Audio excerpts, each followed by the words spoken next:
నియోగం ప్రక్రియ ద్వారా వేదవ్యాసుడి దగ్గరకు మొదట అంబిక వస్తుంది. నియోగం అనే పద్ధతి ద్వారా ఒక బిడ్డ జన్మిస్తాడు. తానే ధృతరాష్ట్రుడు.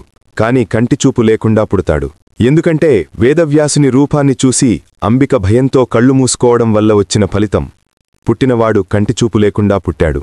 కాబట్టి చూపులేని వారితో హస్తినాపుర రాజ్యాన్ని ముందుకు సాగించలేమని తర్వాత సత్యవతి అంబాలికను వేదవ్యాసుడి వద్దకు పంపిస్తుంది. అంబాలిక వేదవ్యాసుణ్ణి చూసి భయంతో పూర్తిగా తెల్లబడిపోతుంది. ఆ భయం కారణంగా పుట్టిన బిడ్డ పాండురోగంతో పుడతాడు. అతడే పాండురాజు. పాండురోగంతో అంటే తెల్లగా పుడతారని అర్థం. పాండురాజు అత్యంత శక్తివంతమైనవాడు.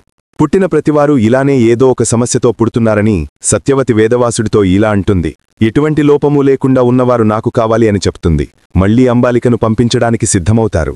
కాని అంబాలిక వెళ్లకపోవడంతో తన చలికత్తి అయిన దాసిని పంపిస్తారు. చలికత్తి అంటే చాకచక్యంగా పనిచేసే స్త్రీను చలికత్తి అని అంటారు. వేదవ్యాసుడి వద్దకు భయపడకుండా గౌరవంగా ప్రశాంతంగా ఉంటుంది.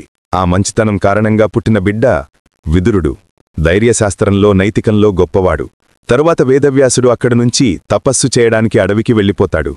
మొదట పుట్టినవాడు ధృతరాష్ట్రుడు గుడ్డివాళ్ల పుడతాడు. రెండోవాడు పాండురోగంతో పుడతాడు. అతనే పాండురాజు. మూడోవాడు విదురుడు. వీళ్ల ముగ్గురికి భీష్ముడు ఆధ్వర్యంలో అస్త్రశాస్త్రాలు యుద్ధకళలతో రాజ్యానికి కావాల్సిన అన్నీ నేర్పిస్తాడు. పెరిగి పెద్దవాళ్లవుతారు. ఇప్పుడు హస్తినాపురానికి మహారాజుగా నిర్ణయించే సమయం వచ్చింది. వీళ్ల ముగ్గురిలో హస్తినాపురానికి మహారాజుగా ఎవరవుతారు అనేది తర్వాత భాగంలో చూద్దాం. ఈ వీడియో మీకు నచ్చినట్లయితే మన ఛానల్ని సబ్స్క్రైబ్ చేయండి.